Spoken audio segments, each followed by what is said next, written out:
బహుజన సామ్రాజ్య స్థాపన వ్యవస్థాపకుడు సామ్రాట్ ఛత్రపతి శివాజీ మహారాజ్ 393వ జయంతి ఉత్సవాలు పురస్కరించుకొని మరాఠా తిరిడే కుంభీ సమాజ్ ఆధ్వర్యంలో భవ్య దివ్య మహార్యాలీ చేపట్టారు. ఆదిలాబాద్ పట్టణంలోని స్థానిక రామ్లీల మైదానం నుంచి వినాయక్ చౌక్, నేతాజీ చౌక్, అంబేద్కర్ చౌక్ మీదుగా శివాజీ చౌక్ వరకు ర్యాలీ కొనసాగింది.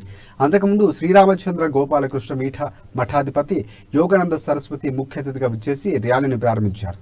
కాషాయ జెండాలు చేత పట్టుకుని తలకు పాగాలు ధరించి ఉత్సాహంగా శోభయాత్రలో పాల్గొన్నారు. బీజేపీ రాష్ట్ర నాయకులు కంది శ్రీనివాసరెడ్డి ర్యాలీలో పాల్పంచుకున్నారు. ఈ సందర్భంగా మహారాష్ట్రకు చెందిన డోలు వాయిద్య కళాకారుల విన్యాసాలు విశేషంగా ఆకట్టుకున్నాయి.